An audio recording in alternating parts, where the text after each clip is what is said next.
ఆదిలాబాద్ జిల్లాలో మొదటి నుంచి కూడా తెల్ల బంగారం పండించే రైతులు పెద్ద ఎత్తున ఉన్నారు. మొదటి నుంచి కూడా ఈ ప్రాంతంలో పత్తి చాలా పెద్ద ఎత్తున పండుతుంది, సోయా కూడా పెద్ద ఎత్తున పండుతుంది.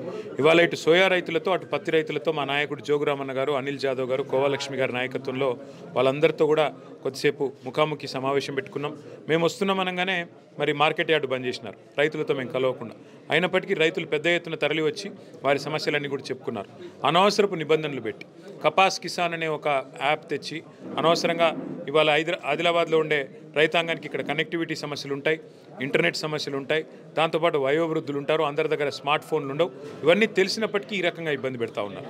రెండవది తేమ శాతం. తేమ వచ్చేదే వర్షపాతం వల్ల, అదేవిధంగా చలికాలంలో వస్తుంది. ఈ రెండు కూడా ఆదిలాబాద్లో ఈసారి ఎక్కువ జరిగినాయి. అధిక వర్షపాతం ఉన్నది, దాంతోపాటు చలి కూడా ఎక్కువ ఉన్నది. ఇలా 6 డిగ్రీలు లోయెస్ట్ టెంపరేచర్. బట్ సహజంగానే తేమ ఎక్కువ ఉంటుంది.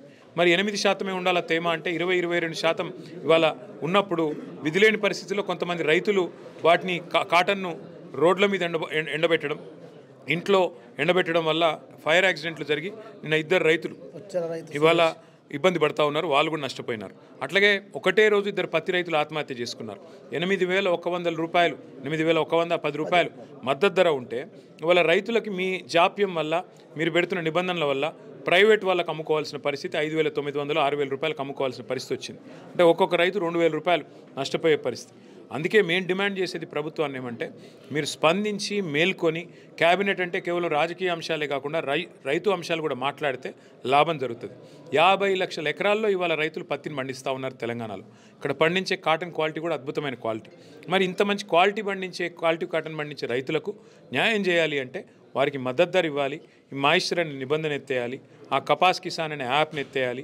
అట్లాగే ఈ బయోమెట్రిక్ విధానాన్ని కూడా తీసేసి ఇటు రంగు మారిన సోయా కొనడం, అట్లాగే తేమ శాతం ఎక్కువగా ఉన్న పత్తి కొనడం, మద్దతు ధర ఇవ్వడం ఈ ప్రభుత్వం చేయాల్సిన తక్షణ పనులు. అందుకే మేము డిమాండ్ చేసేది రైతుల తరపున ఆదిలాబాద్లో కానీ, మహబూబ్ నగర్లో కానీ, వరంగల్లో కానీ, ఖమ్మంలో కానీ ప్రభుత్వం CCIతో మాట్లాడి వెంటనే ఈ విషయంలో చొరవ తీసుకోవాలని